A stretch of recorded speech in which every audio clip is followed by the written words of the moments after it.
All right, let's recap a little bit about blood supply. You learned about the circle of Willis in one of the other videos. Just to go back through it really quickly, you can even fast forward through this if you feel confident about it. But 20% of all the oxygenated blood in our body is devoted to the brain. Really quickly, just so you don't get confused about that blood-brain barrier and cerebrospinal fluid. The cerebrospinal fluid really provides nutrients and pulls waste products from kind of the inner surfaces of the brain, right? The actual arteries that are carrying blood serve that outer surface. Remember, that's mostly where the gray matter is. Again, there is a blood-brain barrier, though. The astrocytes are going to stop the actual blood supply from making contact with the brain. Instead, the brain is making contact with the astrocytes. So there still is a blood-brain barrier, but both are necessary. Both blood and cerebrospinal fluid are necessary. Okay. So for the MCA and the ACA, you've got, so if you follow this up, you've got your carotid artery here, and that's going to branch right here into the external and internal carotid. The internal carotid is the important one. That's going to come up towards the circle of Willis, and it's going to branch into the anterior and middle cerebral arteries. So that's from the internal carotid artery. Then you've got these vertebral arteries here. So the vertebral arteries, you've got anterior and superior vertebral arteries. They just kind of surround the spinal column as they move up. The important part for the brain is when they get up here to the top, they're going to anastomose and come back together like that. And they're going to form this basilar artery right here or right here. The basilar artery is a really large artery. Remember, that's the one, if there is a stroke in the basilar artery, it can cause locked-in syndrome. It can affect the pons, and it can stop blood flow from getting to the rest of the posterior part of the brain. All right, so then you're going to, and also the cerebellum. Sorry, I should mention that. Because the basilar artery is going to branch to form the inferior cerebellar arteries, and then up at the top, the superior cerebellar arteries. So down here you've got the inferior, there's two to each side, cerebellar arteries. And then up here, it's going to branch again to form the inferior cerebellar artery. One on each side here. Don't get that confused with the top here. This is the posterior cerebral artery. So you've got two inferior cerebellar arteries here. You've got one superior cerebellar artery up here. And then just above that, it looks like there's two, but it looks like there's two cerebellar arteries, but one is a cerebellar artery, one is the PCA, the posterior cerebral artery. So then you can see that you've got, this is what forms the circle of Willis, right? So you've got coming up from the PCA, you've got a communicating artery here that touches the MCA. So you've got the basilar membrane comes up and touches the PCA.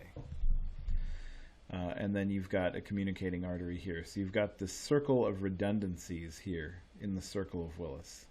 That helps safeguard against,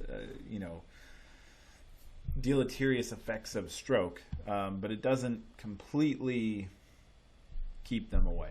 Why does it not completely keep them away? Well, so imagine if you had a stroke here. This would come down, this communicating artery would send blood flow from the MCA down to the PCA, and that would be okay. It might even get to the superior cerebellar artery. But if the stroke was here, you may not be able to, well, actually, let's say let's amend this to say that the stroke is here between these two, at the inferior cerebral arteries. The blood flow might not be able to get to the inferior, and it wouldn't be able to come up the normal way to get to the inferior cerebral arteries. So if it was in that exact spot, the redundancy doesn't help anything. Similarly, if you have like a distal problem in the ACA or the MCA, that's beyond where the redundancy is, and the redundancy doesn't help. That's true for the PCA as well, the distal PCA. It's beyond the place of the redundancy, so there's no way for them to connect. And you'll see here, so the anterior cerebral artery comes to the anterior portion of the brain. That should be no surprise to you. And it actually provides 80% of the blood flow necessary for the corpus callosum. Remember, the corpus callosum is so the two halves of the brain can talk to each other. It's a really important structure. It's the only place where this happens. So the blood flow to the corpus callosum is pretty important. It runs along the inner surface of the brain, the medial surface of the brain here, up along the corpus callosum and then throughout the medial surface of the brain. It provides some of the blood for the basal ganglia. And then you can see here, this is an actual view of the ACA. So this is it right here, following the corpus callosum. This is the corpus callosum here. So it's a very large artery, right? And then it has little small branching arteries that come out to serve the medial surface of the brain, the medial frontal surface of the brain. It also, so the medial frontal surface of the brain serves the medial frontal lobe, and then also the medial parietal lobe. You can see that here. All right, so then distal blockages. Remember, proximal blockages may not have an effect because of the circle of Willis, all those redundancies, but distal blockages can have some problems. Particularly, if you have a stroke in the distal portion of the ACA, you can have motor problems in the genitals and legs. So you might wet yourself or not be able to walk. You might be paralyzed from the legs. Why might that be? Well, think about the map that we had for the motor strip. What is on the inner part of that motor strip map? So that should be about here. Starting inside, you've got feet, legs, and genitals here. And then wrapping around the outside, you've got torso, arms, mouth, as you go down to the outer surface of the brain. So in here, you've got more of the lower stuff. And that's why a blockage in the distal portion of the ACA is going to affect those regions. The MCA, you can see here it runs between the temporal lobe and the parietal lobe. So it runs through the Sylvian fissure like I've got on here. So between those two lobes. So this is where the majority of the blood flow is going, between these. And then you can see once it gets to through the Sylvian fissure, it kind of branches out on either side. So it's going to serve the temporal lobe and then also the outer portions, the lateral portions of the frontal and parietal, and a little bit of the occipital lobe as well. Let's see. So the lateral motor strip, we talked about the medial motor strip, not the lateral motor strip. So the ACA serves the medial motor strip, the MCA serves the lateral motor strip. If you have an occlusion in the distal MCA, now this is where it's affecting the lateral motor strip. You might have problems with speaking. You can have Broca's or Wernicke's aphasia. Broca's area, remember, is about here. Wernicke's, though, like we talked about, that's not a thing necessarily anymore, but those areas are still important for auditory cognition and speech recognition. There are other areas near it. So that's about here. Primary auditory cortex is here.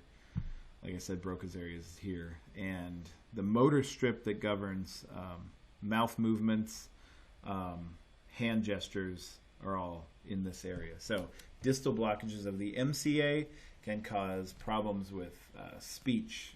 It can cause problems with sign. It can cause facial and arm weakness. And then the PCA starts here in the anterior portion of the brainstem, but then wraps around the brainstem and also provides blood flow to the brainstem. So it wraps around the bottom. It provides blood flow for all of the inferior surface of the temporal lobe and the occipital lobe. And then this area is going to, I should point this out. See, this is the temporal lobe here, and it branches up. And like I said, the inferior surface of the temporal lobe, but it does wrap upwards and kind of cover some of the lateral surface of the temporal lobe as well. And then the occipital lobe, it'll serve the medial surface of the occipital lobe, the inferior surface of the occipital lobe, and some of the lateral surface of the occipital lobe. Though, like we talked about, the MCA also kind of overlaps with the occipital lobe. Occlusions to this can cause a loss of pain sensation. It can cause facial blindness because it'll damage the small area of the fusiform face area. And then it can also end up with Parkinson's-like symptoms because the substantia nigra is in the basal ganglia around this area. So if you have a blockage here, it won't be served. It won't have blood flow coming to it. And so then you can end up with more Parkinson's-like symptoms. If it's not getting blood flow, it's the same as having a damaged substantia nigra. All right, so that's the PCA.